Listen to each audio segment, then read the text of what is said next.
नमस्कार Prachi. Welcome back to our show. आज हम बात करेंगे अपनी सीरीज में एक और प्लेनेट की जिसका नाम है राहु। राहु के बारे में प्राची आपका क्या व्यू है? व्यूअर्स तो मेरे बहुत डरे हुए हैं कि राहु से ये हो जाएगा वो हो जाएगा, लेकिन आपके व्यू में राहु कैसा प्लेनेट है और क्या कर सकता है राहु किसी की लाइफ में? देखिए, आज का तो जमाना ही राहु का है। तो राहु से डरने की नहीं, उसको यूज करने की जरूरत है।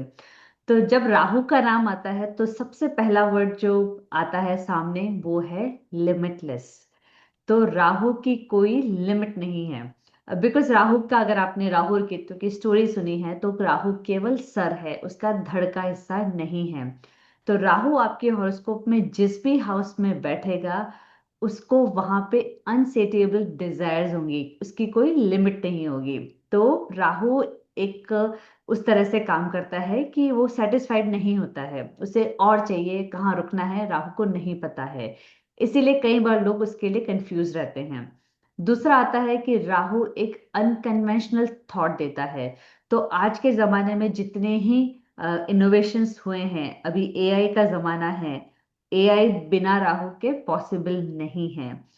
सेम वे, अगर वो फैशन इंडस्ट्री है तो कुछ नया ट्रेंड लाना है जो नॉर्मल लाइफ से हटकर है, जो अनकन्वेंशनल है। तो किसी भी फील्ड में कोई भी चीज जब अनकन्वेंशनल आती है, कुछ इनोवेशन के साथ आती है, तो वो बिना राहु के पॉसिबल नहीं है। फिर आता है कि राहु ऑब्सेशन भी देता है।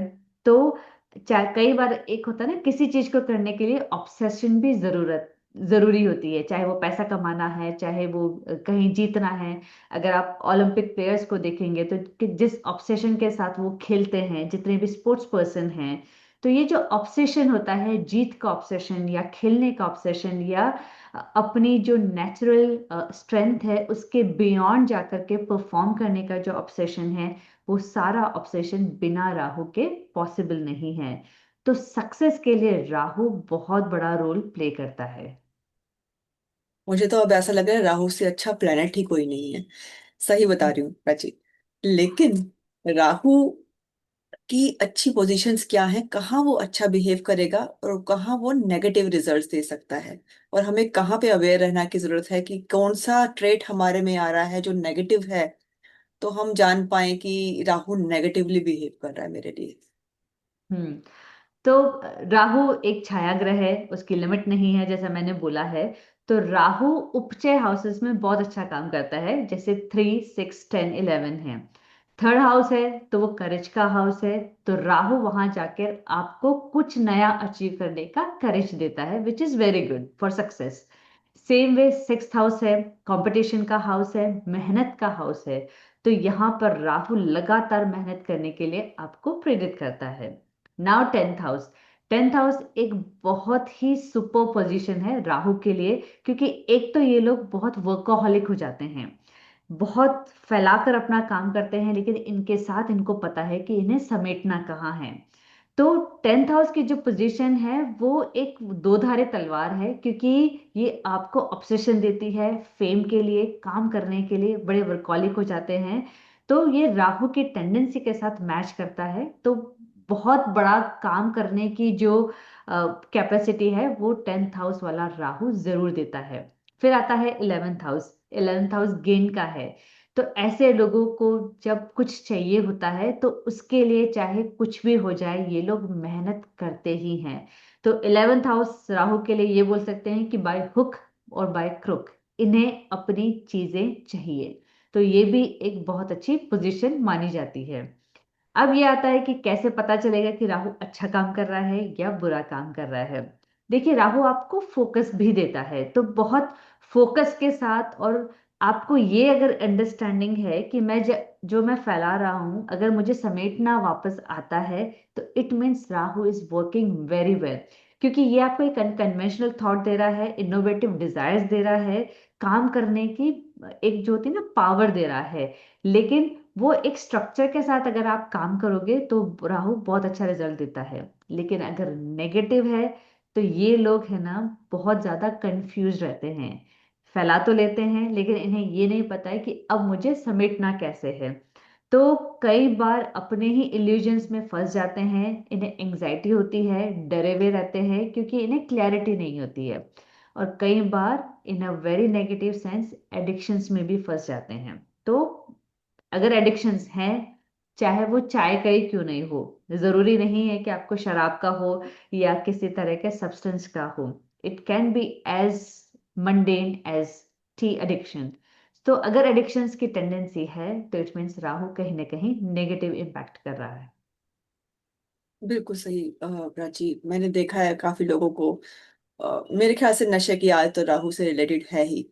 बिल्कुल। और हम कहते हैं कि जिसका राहु 10 में उसकी दुनिया बस में। तो वो भी एक तरह से बिल्कुल सही बात रही। राहु जो है उच्च और नीच का कौन से राशि में होता है, और क्या प्रभाव आते हैं उसके उच्च या नीच में होने से?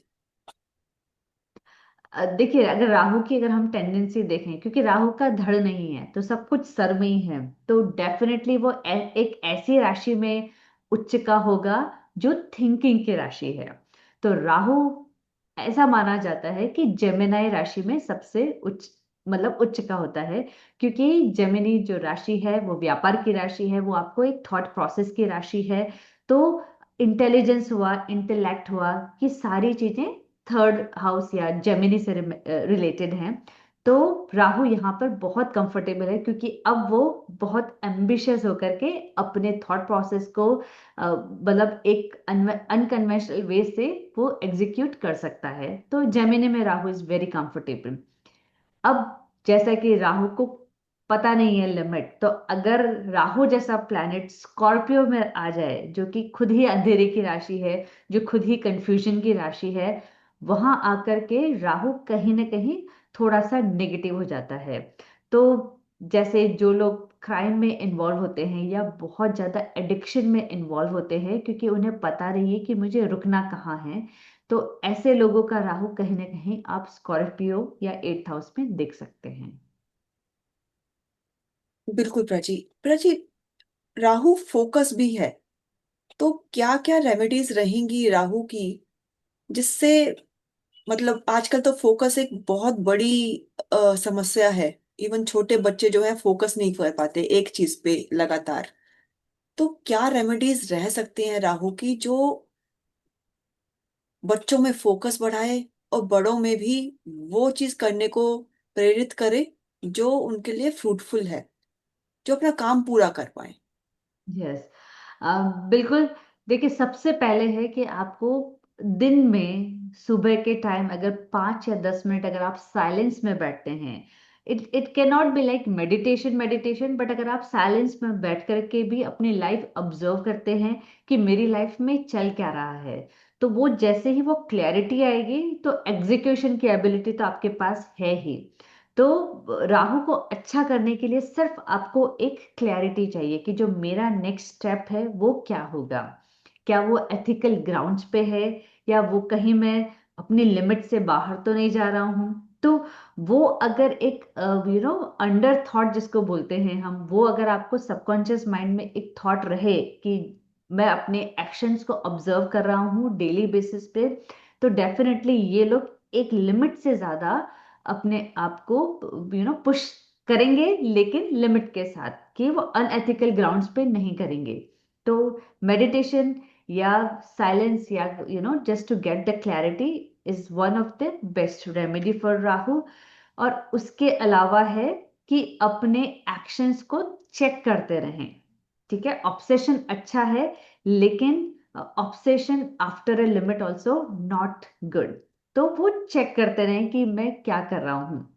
तो ये अगर आप रेगुलर बेसिस पे करेंगे ना, तो राहु आपको अच्छे रिजल्ट्स देगा। Thank you so much Prachi for this insightful session again. आपने जो भी राहु के बारे में बताया मेरे को तो लगता है बिल्कुल सही और सटीक है। Thank you so much for this session. Thank you Namrata, thank you so much.